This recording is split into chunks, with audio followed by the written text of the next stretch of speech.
असेच नवनवीन व्हिडिओ पाहण्यासाठी माझ्या या चॅनलला सबस्क्राइब करा आणि बेल आयकॉनवर क्लिक करा। नमस्कार, संध्यास किचन आर्ट अँड ब्लॉग मध्ये मी संध्या आपल्या सगळ्यांचं स्वागत करते।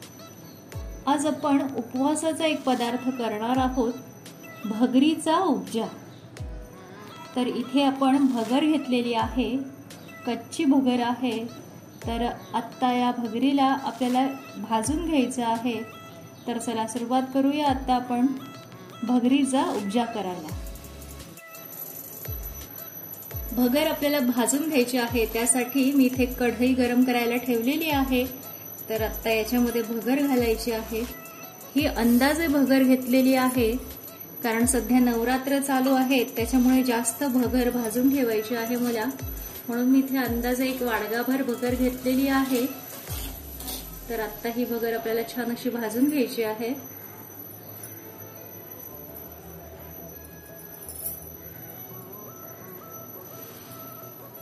याला वरई म्हणतात, काही भागामध्ये याला वरई म्हणतात, तर काही भागामध्ये याला भगर म्हणतात, खानदेशात भगर म्हणतात। तर अशी भगरीचा उपजा आपल्याला करायचा आहे। तर सर्वात आधी आपल्याला भगर भाजून घ्यायची आहे, तर ती आपण भाजतो आहोत। एक 5 ते 7 मिनिटांमध्ये आपली भगर ही भाजून होणार आहे।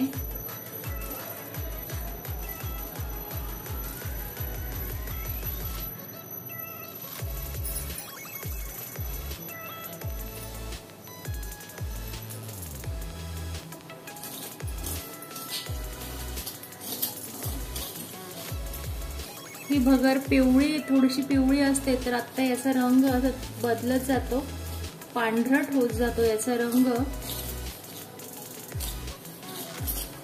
पांढरट झाली की समजायचं की आपली भगर भाजली गेली आहे छानशी अशी। भगर भाजण्याचं कारण की ती छान फुलते आणि शिजल्यानंतर ती आपल्याला कचकच लागत नाही, म्हणून आपल्याला भगर इथे भाजून घ्यायची आहे।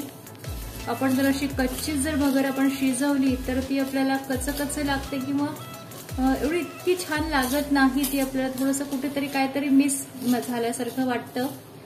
आणि भगर जर भाजून घेतली तर ती खूप छान टेस्टी लागते आणि खूप फुलते भगर, म्हणून आपण भगर भाजून घेत आहोत।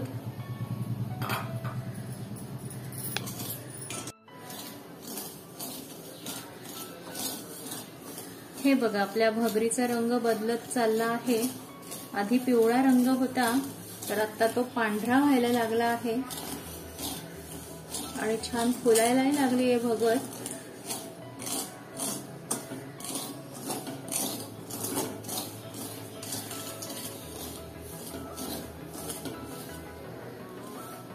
भगर भाजली गेली की आपल्याला कळतं की ती आता भाजली गेलेली आहे, म्हणून ते ओळखायचं कसं, तर पूर्ण ती भाजली जाते आणि पूर्ण त्याचा रंग बदलतो, तेव्हा आपल्याला समजतं की ती आता भाजली गेलेली आहे भगर। आपल्या याला अजून एखादी मिनिटं तरी लागेल। हे बघा, वाफ येते भगरीमधून, छान वाफ येते।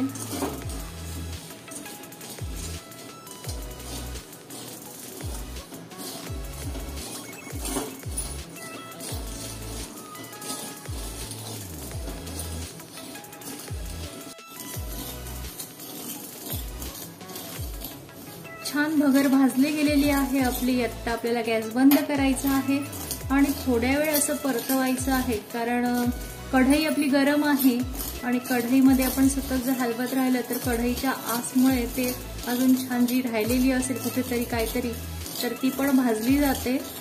तर थोड्या वेळ आपण असं याला हलवूया। गॅस बंद केलेला आहे मी।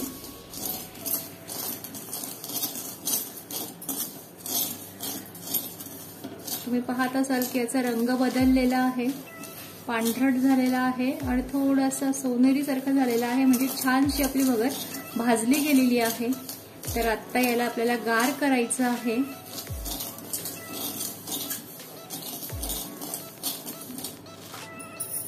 तर याला गार करायला आपण ह्याच्यातच ठेवूया आणि नंतर आपण पुढची प्रोसिजर बघूया। भगर गार झालेली आहे तर आत्ता या भगरीला आपल्याला भिजत घालायचं आहे. तर याच्यामधून आता मी 1 वाटी भगर घेणार आहे. 1 वाटीचा उपमा मला करायचा आहे, 1 वाटी भगरीचा उपमा करायचा आहे, म्हणून मी आता तेवढीच भगर घेणार आहे.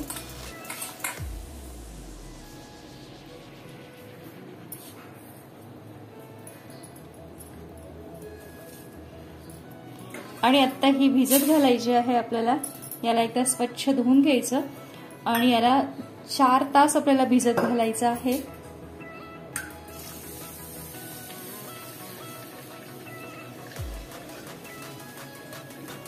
याला एकदा स्वच्छ पाण्याने धुवून घ्यायचं आहे.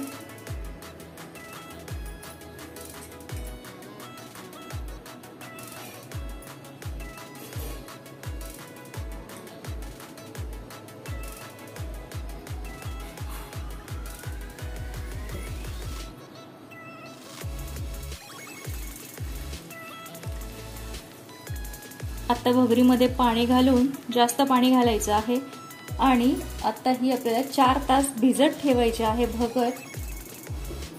तर आता आपण याला भिजायला ठेवूया.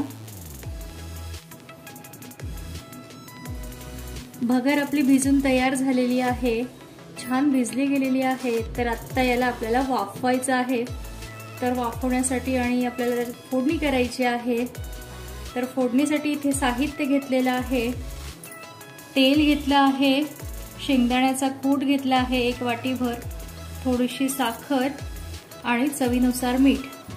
आणि फोडणीमध्ये घालण्यासाठी हिरव्या मिरच्या चिरून घेतल्या आहेत, थोडी कोथिंबीर घेतली आहे, जिरं आहे आणि कढीपत्त्याची पानं घेतलेली आहेत.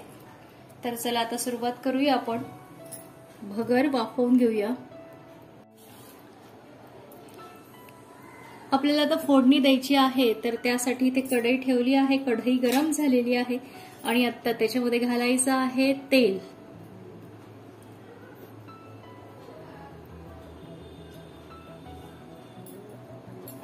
एक मोठा चमचा इतकं तेल मी याच्यात घातलेलं आहे कढईमध्ये.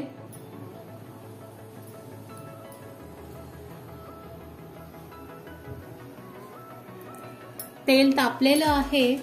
आता याच्यामध्ये घालायचं आहे आपल्याला जिरं,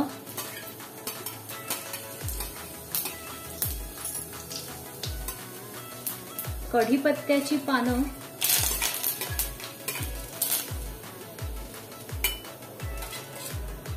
आणि बारीक चिरून घेतलेल्या मिरच्या. मिरच्या अगदीच बारीक नाही चिरलेल्या आहेत, जरा थोड्याशा मध्यम चिरलेल्या आहेत, कारण आपण याच्यात तिखट घालत नाही. आणि कोथिंबीर घातली आहे. आणि आता याच्यामध्ये आपल्याला भगर घालायची आहे. भगरीचं पाणी मी काढून घेतलेलं आहे.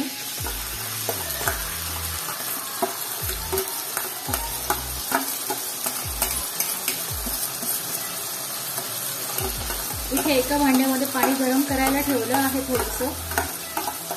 ते आपल्याला मधून मधून थोडंसं वाफेला घालायचं आहे.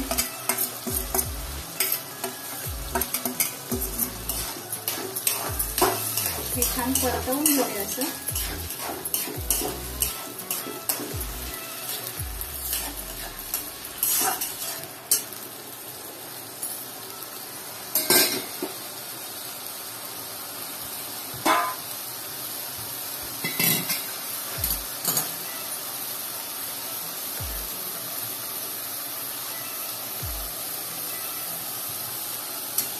थोडं पाणी घातलं आहे याच्यामध्ये, गरम पाणी घातलं आहे.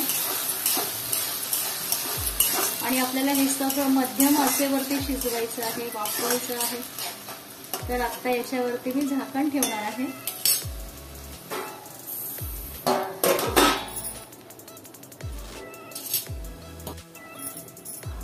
झाकणावर पाणी घातलं आहे इथे की वाफेने ते खालचा पदार्थ आपला शिजला जाईल. आता बघूया आपण.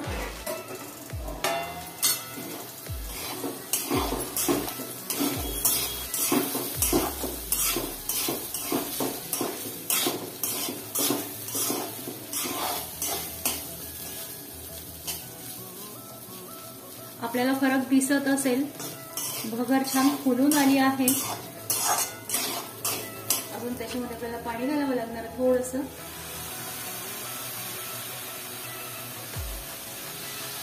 तर पाण्याचा आपण सबका मारायचं छान असा, जसं लागेल तसं पाणी घालायचं. खूप असं पाणी नाही घालायचं याच्यामध्ये.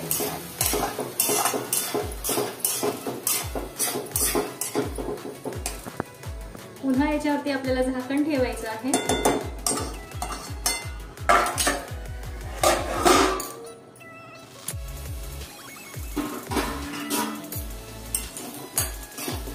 भगर छान वाफवली गेलेली आहे, छान मोकळी झालेली आहे.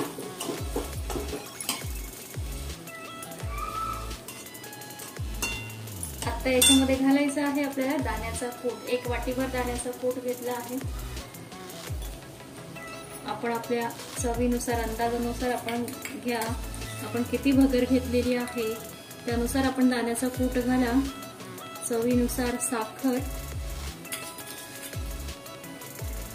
आपल्याला आवडत असेल तेवढी साखर घाला. चवीनुसार मीठ.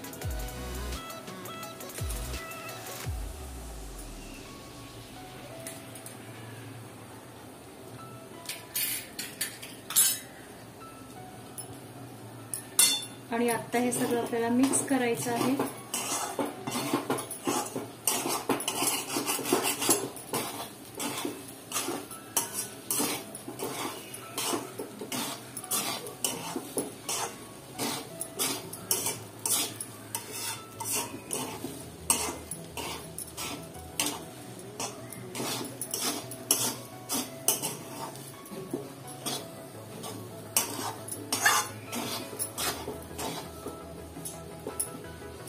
आणि आता याला एक छान अशी दरदरून वाफ येऊ द्यायची आहे आपल्याला.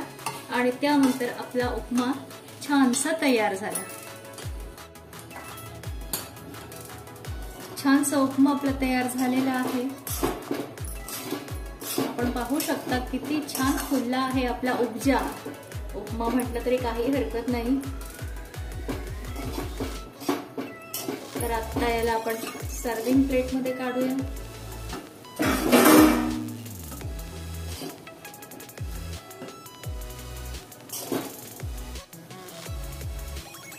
असा हा भगरीचा उपजा पोटभरीचा असा तयार झालेला आहे.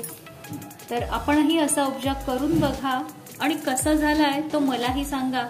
आणि असेच नवनवीन व्हिडिओ पाहण्यासाठी माझ्या या चॅनलला लाईक करा, शेअर करा, कमेंट्स करा, सबस्क्राईब करा आणि बेल आयकॉनवर क्लिक करा. आणि हो, मजेत रहा, आनंदात रहा, हसत रहा आणि स्वतःची काळजी घ्या. धन्यवाद.